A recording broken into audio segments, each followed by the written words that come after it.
the U.S. is clearly not doing well. And on top of all the economic issues, one of the issues is that the government is saddled with close to $15 trillion worth of debt, which we saw play out with all sorts of theatrics during the debt ceiling debate, which resulted in the U.S.'s credit rating taking a blow. Now, earlier, my colleague, Christine Frizzau, had the chance to sit down and speak with presidential hopeful and former governor of New Mexico, Gary Johnson. He wants to be part of the GOP ticket. Now, to start off, he explained his solutions for the U.S. budget deficit and tax system. Here they are.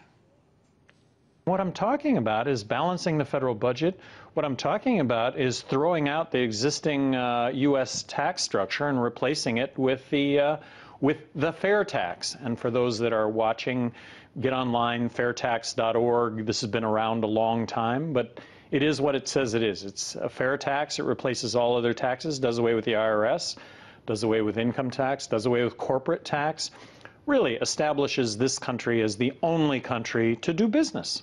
And yet, with the fair tax, you'd still be able to cover the cost of a lot of these programs that so many people depend on in this country? Well, it's revenue neutral, so spending still needs to be reduced by 43%. So I am also... Spending across the board? Across the board. I am promising to submit a balanced budget to Congress with my first budget.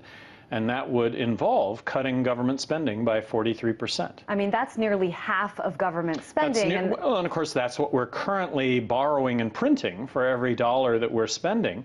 And that is not sustainable. And I maintain that if we don't do it, if we don't fix this, which I think is actually doable, but if we don't fix it, we're going to find ourselves without a country. We're going to find ourselves in the midst of a monetary collapse where all the money that we've saved isn't worth a thing.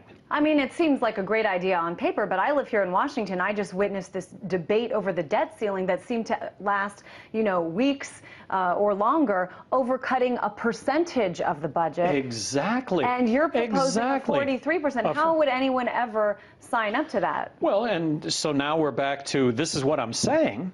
There is nothing in my resume to suggest that I'm not going to pursue what it is that I say I'm going to pursue.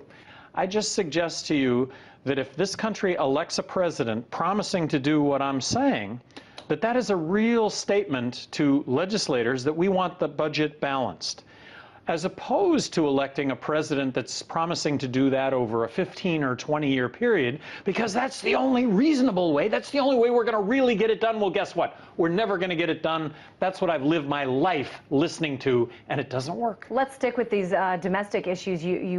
Your proposal to cut the budget has some real repercussions for people who rely on things, everything from, food stamps to Medicaid to Social Security to the military. What happens to those people? Well, let's talk for a second about our country, the viability of our country.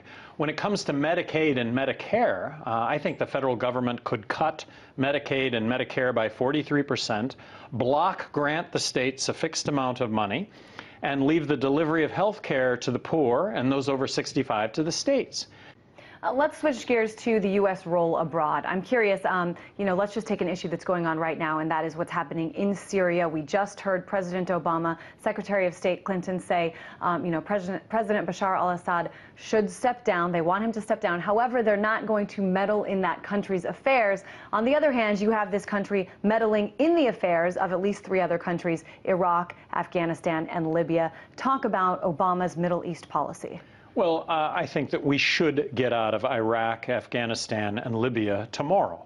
I would never have gone into Iraq from the start, believing that we had the military surveillance capability to see Iraq roll out any weapons of mass destruction, that we could have gone in and dealt with that if it were to have happened. It didn't happen. I thought if we went into Iraq, we'd find ourselves in an endless civil war. Afghanistan, I thought initially that was totally warranted. We were attacked. We attacked back. But after being in Afghanistan for 6 months, I think we effectively wiped out al-Qaeda. That was 10 years ago. Libya. I'm completely opposed to Libya. Where was the military threat? Where was the congressional authorization?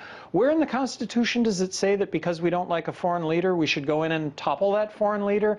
And don't 5 other countries qualify for that same intervention, Syria being one of those countries? Let's stop. Diplomacy, one thing. Suggestion, one thing. but intervention, a whole nother thing. And I haven't seen a military intervention in my life in a country that has threatened us militarily.